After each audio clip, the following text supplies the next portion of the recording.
your phones out and your ring lights. We about to go live. Come on your phone screen, man, we going. Welcome back to another episode of the Ty Brady Way. Today I have Brian Briscoe on the show.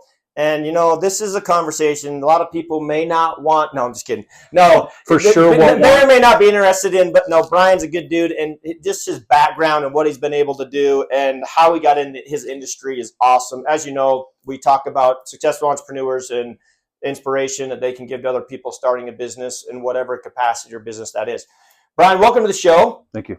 And you and I got introduced through my wife. That's right. And she was Miss Harriman, and she was on the float, and that's how we got to know each other. But, you know, you and I got talking about, you know, your background and where you've come from. And I kind of want to start there. So you moved a few years ago from California to Utah. Yep. And you're 5 years. You were going to semi-retire, right? I did it solid for about a year and a half. Okay. Maybe 2 years, but yes. So I built a few businesses. I've done a lot of stuff in my past before we moved here, obviously. Yeah. But I sold a few businesses that we created out of necessity. And when COVID hit, the very start of COVID, I rolled it up. I go, man, I had family that lived here. Like we originally were from St. George. Like I've got, not my family, but yeah, I've got grandparents in the St. George cemetery. So it was a natural move for us in my family. So we kind of talked about with my wife. I'm like, hey, what do you think? You know, and she's like, absolutely not. I just started my school year. She was a school, like a first grade school teacher. She's like, she just started the school year, and she's like, there's not a chance. Yeah. And so a good buddy of mine was a realtor, and this is it. We're talking in the kitchen, and she's like in the living room, and she's just throwing things out there. Bad idea. Nope. It's a lot of work. Like go from Huntington Beach, California, 15 hours away to where we're at in Harriman. Yeah. And so what the kicker was, I think, was prices were going crazy in California for housing and stuff like that. We doubled our money on the house. Not that I didn't put some of that in, but it was a big, you know, and I said, man, maybe this is it. So I called a couple of my partners up. I had 3 businesses going on. We had a fabrication shop that I've had my whole life, done that for fun and work. I had a traffic control company and a payroll company that I was all partners in. And so I called the partners up. Hey, are you in a spot where I can get out of this? They said yes. Some of them, I'm actually still pieces of some of it. That what was a contingency on, we'll give you some money and then we'll pay you yearly. And until it dries up. So I went with that. We moved out here, and that was it. I was gonna chill. We started adding on to our house. I added more than I should have. You know, I started buying toys, and hey, we can have some snow machines up here. Look at how crazy! Oh, we can drive razors on the street. Get a couple of those. You know, we started going crazy. Not that I didn't have the ability to go back to work. Yeah. I still could have just throttled back and been the old man sitting in a rocker, you know. But that's just not me. I'm antsy and I want to get stuff done, and I constantly want to do stuff. So, in the process of building our house, we called a septic pumping company out because the county of Salt Lake wanted proof that the septic tank was intact. So we called them out. I had my wife calling like a week later. This is holding permits up. So the antsy side of me is going, hey, like what's going on? Why don't we have somebody out here? Yeah. She said, like, nobody will call me back. I've called four companies. Like, we're running out of companies to call. Nobody will call back. So finally we got a call. Just 2 weeks later, we finally got somebody to come out. Wow. And I'm like, what in the heck? Like, why did this take so long? Oh, we're backed up and septics, nobody likes to do them. Grease traps and restaurants is kind of our heavy business. And so I said, that makes sense. And then like a little light bulb went on. I've got a plumbing background from when I went to Union Plumbing School. So I've been a plumber in some capacity at my house or something for most of my life. So I sat there and went, man, this is my wheelhouse. There's a need for it. And those have always been my businesses that we've created. Were out of necessity, you know. I'm not trying to reinvent the wheel. I'm not trying to do something, you know, very little risk when you have the client before you have the business, you know. So that's kind of where that went. And I looked at my wife. I remember sitting there, they're pumping it, and I looked at her on the balcony. I said, "Hey, maybe we're going to do a septic pumping company." And she goes, "I don't care. I just don't want to ride in the truck." And then that was it. She walked in. It's like, do whatever you want. I just don't want to. That sounds like I don't want to be part of that. Yeah. So I said, "Oh, fair enough." So the guy that was pumping the tank, I got his name and number, and a couple weeks later, I pondered it, and I started getting into the business side. How much does it cost to drive? How much are the trucks? How much does it cost to dump? What are the nuts and bolts behind the company to make sense? Because they were there for 20 minutes at my house and charged me $750. Wow. So I'm like, that seems like a lot, but where's the money? What's going on? Yeah. So crunched the numbers, called the guy back. I said, "Hey, I give you $200 if you talk to me for an hour." And he's like, "What?" This was the guy that came to your house. This is the guy that pumped the house. Okay. And this was just to beat him up on the logistics of it.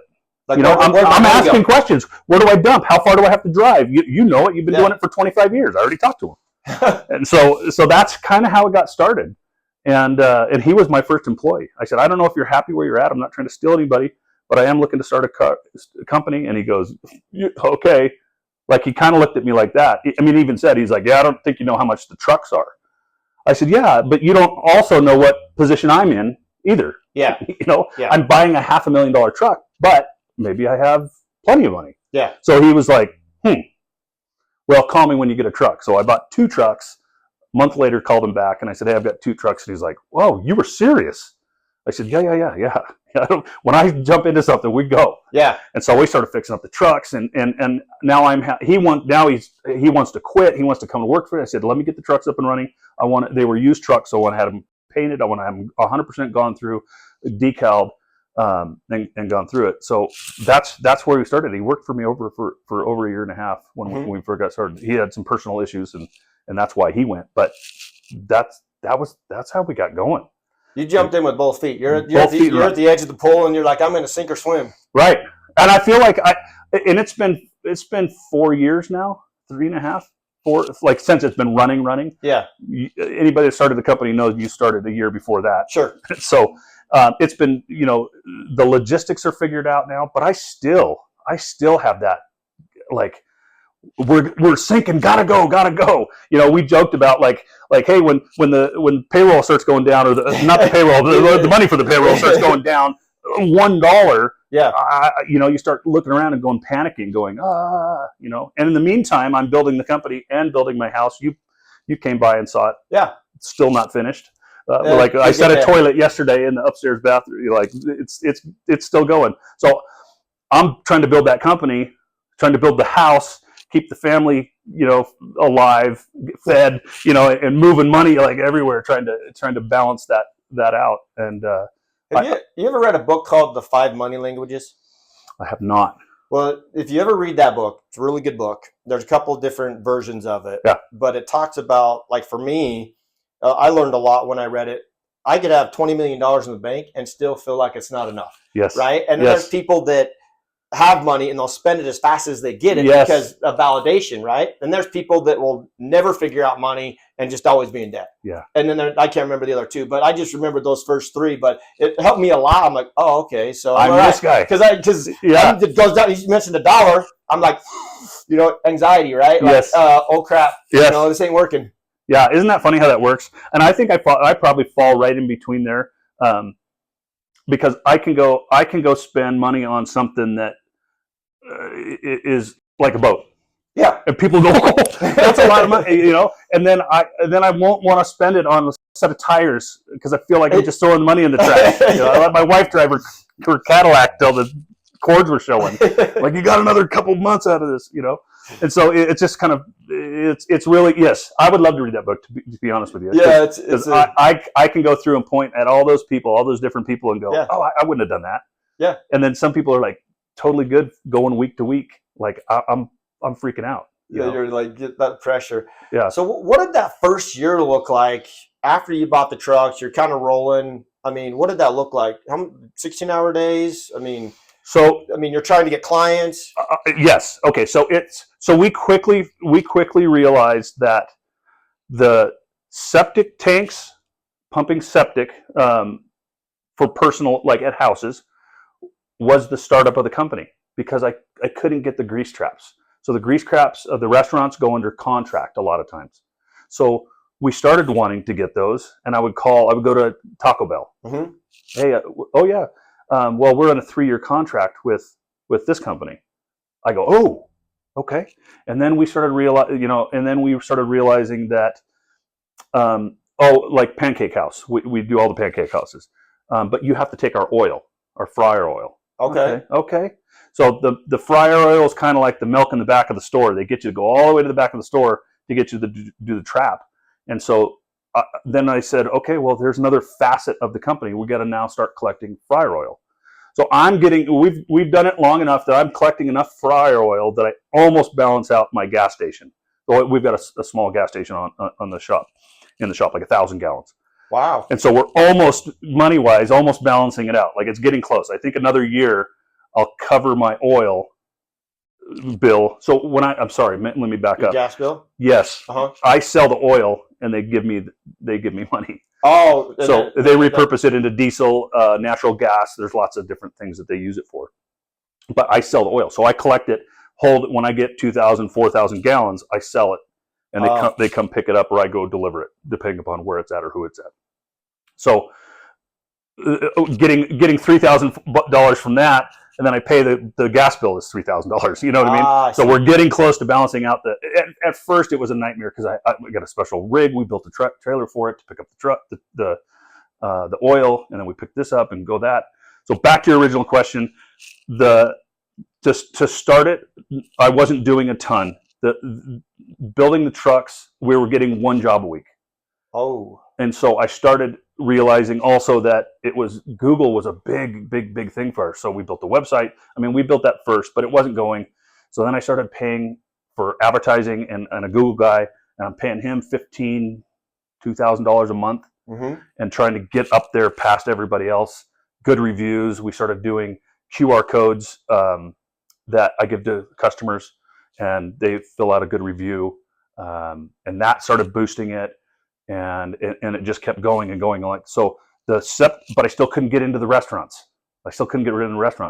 And when I would go to bid, so sometimes we would get like government stuff for like forestry, toilets and stuff like that, and I would put those out there, and I didn't get anything. They're like, and then I was starting to get comments. Oh, you've only been in business for a year or a year and a half. And I'm like, yeah, but I've been doing it my whole life. The guy that's driving one of my trucks has been doing it for 25 years. Yeah. So it's not like I don't have the experience. I just don't have the business experience that you see. So that was a hurdle, right? Mm-hmm. That was a hurdle, and you had to get past that. So we kept pumping away at Google, kept pumping away at doing the septics because those were just paying the bills. We for sure lost money for the first year. There's no doubt, maybe even a year and a half, mm-hmm. Of going backwards. Like I had to feed it with my own money, just like a baby bird to get it going in hopes that it's going to take off. Yeah. And I think it was like, I don't know, it was this year or last year. We were at Lake Powell and I had drivers out and we had a full week. I'm like, dude, we made 10 grand while I was at Lake Powell. Like, that was one of my first, and I wasn't there. So I've been the face of the company, the guy that's making sure all the trucks are going and go and all the time and thinking about it. Even when I'm sleeping, wake up in a cold sweat going, oh, I wonder if we do this. This will take us in this direction.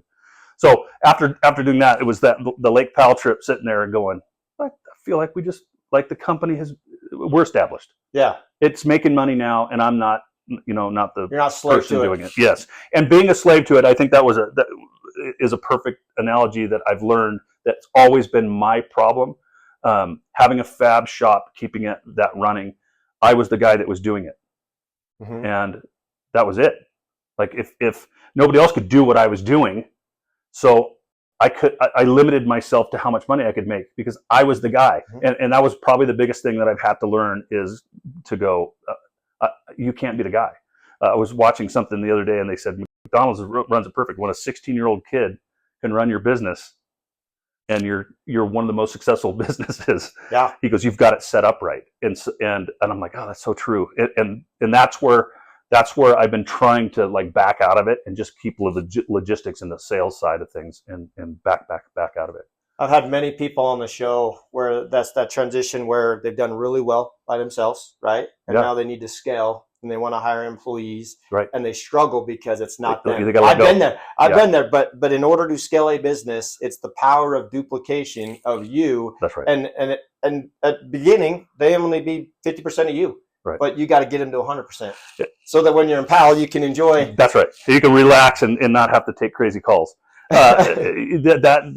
That letting it go part is hard, because nobody's going to care about that business like you do. Correct.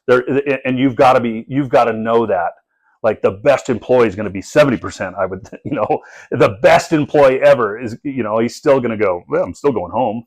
Yeah. He's going to sleep. I go home and I'm still thinking business, like worrying about payroll, where are we at? Like those are conversations I have with my wife every day. She's the one that does the payroll schedules and stuff like that. So I said, I'm like, hey, what do we have? What's out in money?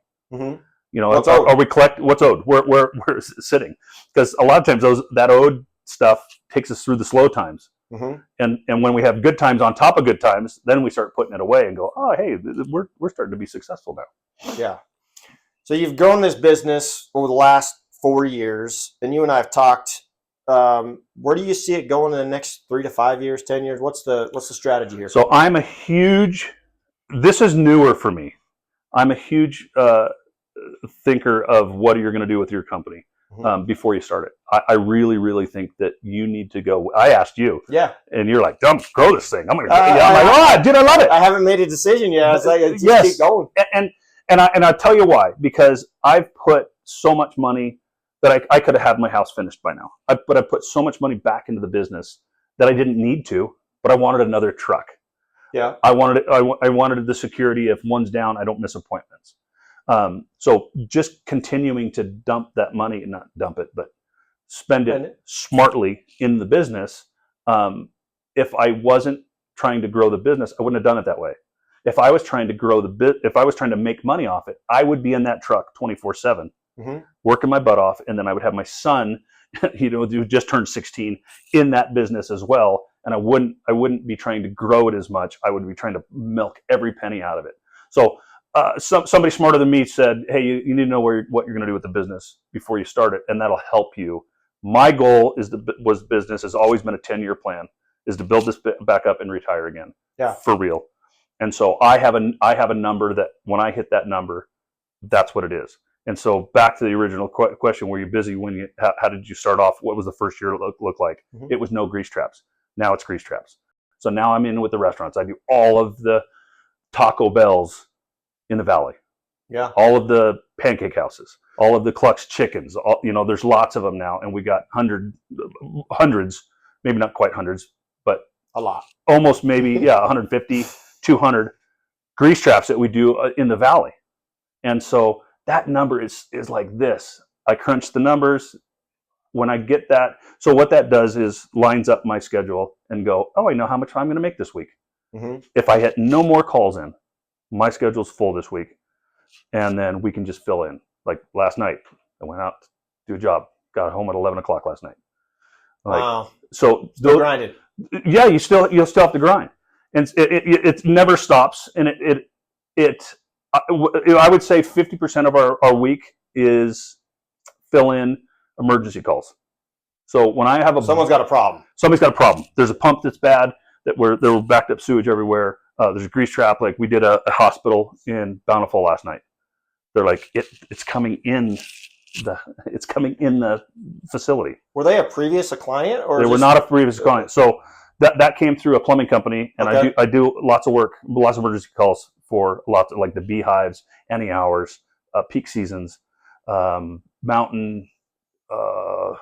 There's a bunch of them. I'm on the spot now, but probably 10 different plumbing companies. And I was a plumber, so I'm not just a good looking face out there.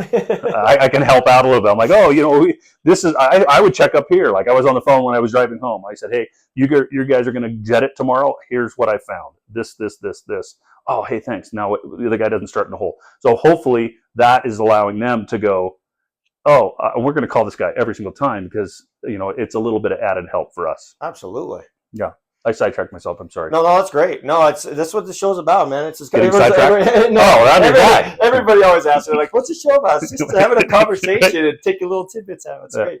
So you got an extra strategy. One thing that I want to go back to is that you sacrificed, your house, right? And a lot of people don't realize what sacrifice is. It may be money, but you could have built your house out, but you chose to scale a business and reallocate those funds.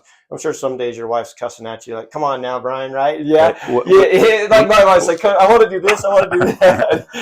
If I don't wear a pair of shoes for a day, I have to dust them. Like, we're in a dust bowl, like of construction. It's slowly, like like I said, it's slowly getting better. Like the drywall's up and everything like that. But yes, it's been 2.5 years since we dug a hole of the basement.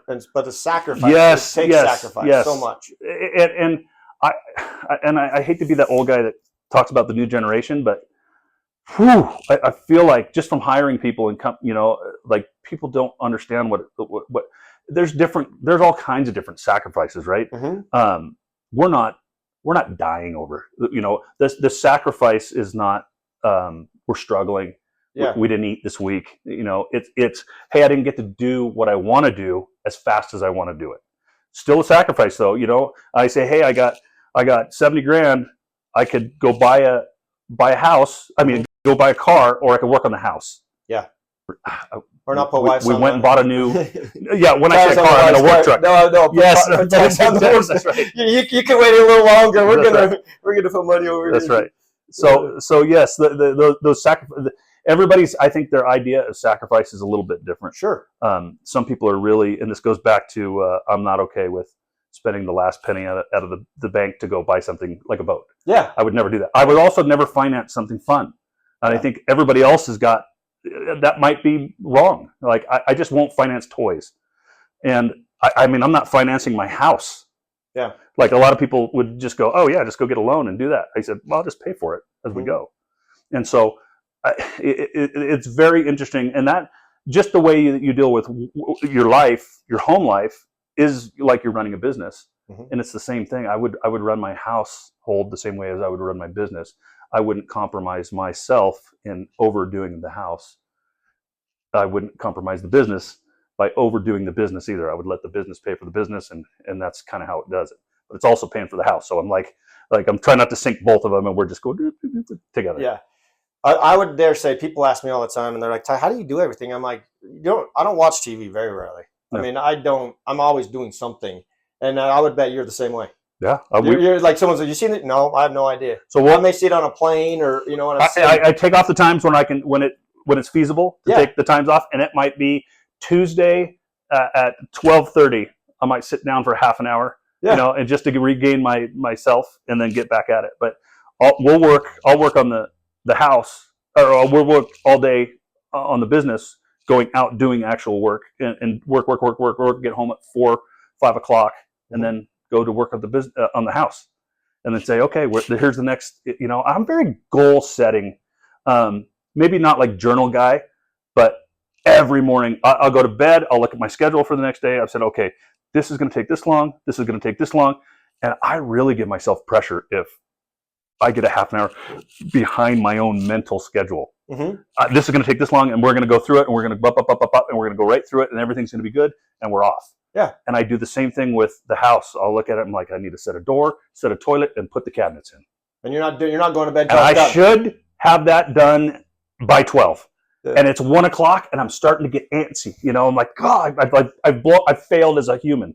And that's not my wife's sitting in the background going, oh, really? Like I knew you were a jerk. I just didn't know why. But that's what I do. I'll start building my own pressure, and I think it's a trait, a good trait and a bad trait. Yes. It gets stuff done, but it also raises your blood pressure. Yeah. And I don't know how to stop that. That wanting to get stuff done part. I've had a hard time because task driven. I'm a lot like that. I like to have a checklist. Here's what I want to get done today. Here's all the things. Right. I've started to be like, okay, can I go make money over here and pay someone else to do this over here? Right. And it's been hard. and I don't think I haven't mowed my lawn in 10 years. Oh, And- that's the worst thing. But for the $75 a week, it's not even a it's not even a. Something else we started doing is someone comes and picks up the laundry, brings it back folded. All I got to do is put it away. Is it your wife? No, she doesn't. No, that's my wife last time she's done laundry. But before that, it was me, me throwing a load in and then hoping to get in the dryer. Right. It dries overnight and give it to my kids. Right. Yeah, those are things. But it was tough because I'm like, but now I'm like, it's been a little easier over time. I'm like, okay, can I help somebody else do what they're trying to achieve for the $35, $40 versus me doing it? I'm capable of doing it, but it's hard to give up. Yeah, if whatever you're doing is I put a monetary value to everything, and I just had this talk with my son. I said when you're buying stuff, man, everything you get is an investment, good or bad, and I'm talking food, like down to food. If you start looking at money like that, going, hey, I had a hard week this week or whatever, I'm gonna go out to a $200 Ruth Chris dinner. Nothing wrong with that every now and again. But could that $200, if you don't have, and I'm not talking about the rich guys. I'm just talking about the average Joes. Yeah. Was that worth it? Was it worth it to just blow that, or you could have put it over here and made good with it? I said everything I buy, I look at and I'm like, okay, if I buy this car that's brand spanking new, drive it off the lot, we're going to lose 50% of that value in the first couple of years. If I buy it 2 or 3 years old, it's already lost that value. I don't have to pay it, but the car's still viable, and that would be more like work stuff. So and everything I'll do just a little bit of a cost analysis on it, just to kind of go, hey, I can have that car. I can buy that car for $50,000 used, drive it for 2 years, put it to work, have it make me $1 million, sell it and break even, or close to it, lose $5,000. Or I could buy a brand new car, have it lose $50,000 in value, sell it in 2 years, and you lost. All I did was so every single solitary thing I do is got some sort of like a little bit of like monetary. Is this monetary? Is it? Do I need this? Is it? Who cares? Am I going to get my money back? Like everything, even the house. I was like, again, so I drive with my son's 16, and he's been working with me in the while he's off school. So we have these conversations like every day. I said, hey, we've spent a lot of money in the house. Worth it? Is it money that I still have, or is it gone? He goes, it's gone. I go, what? We have a house now. What if I sold the house? The value of the house went up. So I still have that money. And he goes, oh yeah, I didn't think about it like that. I said, hey, you bought a motorcycle for $500 that's worth $2,500 because it was blown up.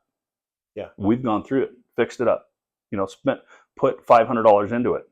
Is that money gone that we put into it? No, the value just got raised, and now you've got a motorcycle that's maybe $500 positive. Yeah, and you get the enjoyment out of it. And you get the enjoyment, and we learned, and we did something together as a family. Yeah, so that's I think that's the entrepreneur in most of us. Yeah. I think that's the difference between. We used to talk a lot. I used to have a lot of meetings. I used to work for Southern California Edison for a small stint, and we would have 100 guys under us, and we would sit in those meetings, and we've kind of talked about this a little bit. And you start listening to everybody's problems of what their problems are. If you go to the lowest guy, and but I don't want to bag on this. I'm just using it as an example, as the janitor, the guy that's his concerns and bothers are he didn't get clean rags, or his mop bucket's dirty, or somebody went to throw something in the trash and they missed the trash can. Now he's got to pick. Those are his complaints, concerns. And then you kind of go up to the next person that's sitting in this desk, and his complaints are that the air conditioning's at the wrong temperature, whatever. You know what I mean? As you work yourself up through that list of people, and now you're talking to the guy that has 100 people under him. And listen what his complaints are. They're not, the air conditioning's not running. They're like, hey, Bob just took off Friday and left all this work for me, or whatever. Now I got to figure this out. And then you go to his boss. I sat in a meeting. So I worked for a Fortune 500 company that was worldwide. I was on the West Coast from Texas over. We would meet with the Bobs, the big guys. And I remember we were trying to get rid of this person, and this guy's last name was on the board. It was on our sign, so you know who he is, right? He's a big guy, and he flew in from New York. And I'm sitting there. I want to get rid of this guy, and I only got one guy under that's over me before him, and I'm like, dude, I want to get like this guy's the worst person, like a bad person, you know. I said, not only that, he's done this, and this. I said, we have it. I said, I got a guy quitting because of him. I said, let's get rid of him. And he goes, it's not going to happen. And I'm just beside myself. Why is this not going to happen? And he goes, the guy's right there. Go talk to him. His office right there. Just knock on the door. So I thought, oh man, I've been doing this a while. I got a little clout. I put a little bass in my voice. I had a wallet that was American flag. And I remember sitting down. I'm like, I'm going to give this guy, this guy's going to understand who I am in a second. So I put my wallet down and I said, hey, I just got a question. I said, this is about this. I said, we live in America now. Why can't we do what we want to do? Why can't we get rid of the people that are a cancer to this thing? And he so politely goes, oh yeah, no, I see where you're coming from. And that and this. And I put my wallet down. I'm like, oh, I got to this guy. I sit down and he goes, that guy works for the union. His brother runs the union for these are electrical workers. And he does this, and this. If we he goes, we're going to get in the biggest war that you've ever seen, the biggest battle you've ever seen. And he starts going across the thing. And he goes, so I'm not here to win the battle. We're here to win the war. Get out of my office. And I go, yeah. And that was what made me go, oh man, my worries were at 100 people. Yeah. His worries were on a world, they're a worldwide company. His was on a national level. And I'm like, I'm an idiot. I thought I was so prepared. So anyway, I took that that was one of my best learning experiences. Sure. And I'm like, this, oh man, the stuff I'm worried about is so ridiculous, you know, and then it just keeps going down. And so the guy that's complaining the most about the most frivolous, stupid thing that doesn't even matter, you know, you kind of look at that different going, oh, okay, let's worry about the stuff that, you know, yes. And that was the lesson I got. Let's look down from the very top of the balloon and not laying on our backs, you know what I mean, looking at problems. Man, I could talk to you forever. I wanted to ask 2 additional questions, but we got to wrap this up. Actually, no, I'm going to ask this one. We'll go a little longer. Where do you think the entrepreneur side of you came from? Oh, that's a good one, because I ask myself all the time. I do too, and I still the way I was raised. Was it what I saw in my dad? Was it like my environment? So this is what my dad gave me. Work harder than the guy next to you, and you'll always have a job. Yeah. And that was, when we grew up, dude, that was it. Yeah. Like there was limited work. So you didn't care. It wasn't, I want a good job. It was, I want a job, you know, and the field was limited. This was when I was 18, 19. The field was limited, and that was it. So it's a different view. I mean, I think it's a different view now. My entrepreneur goes way back. I was in wrestling. I was in diving. These are all singularity sports. You against you. Me against me. I didn't have to rely on you. I took that on as I went on. I became a plumber. It was my company. I started it. Then I raced jet skis, which we didn't get into, but that was a 15-year run. I raced jet skis professionally. I built the motors. I raced the jet skis. It was me. You know, and after that, I've always just had that. I want to say it's I don't want to rely on somebody because I've been let down.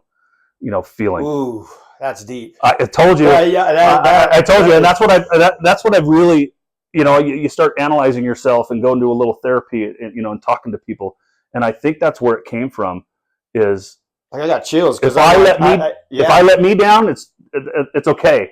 I don't get up. You know, I can fix that. Yeah. But if somebody else lets you down, that's a different story. And I think that's rooted in me from young. You know, from a long time ago. I wholeheartedly believe that because, man, I was like, you know, I think that not that I was let down. I just don't want to let anyone else down. And it's easier to, I think, let yourself down. Yeah, you can put pressure on yourself to keep going, right? Yeah, exactly. It's hard to put pressure on somebody else I can't make you do something, but you can make you do something. Yeah. They're a piece of that. Any last thoughts for the audience? No. I feel like we got 50 subjects. We'll do it again maybe. No, it's great. I'd love to have you on again. Brian, thank you so much for being Absolutely. on. It's been a pleasure. As always, share, like, and subscribe, and we'll catch you on the next one.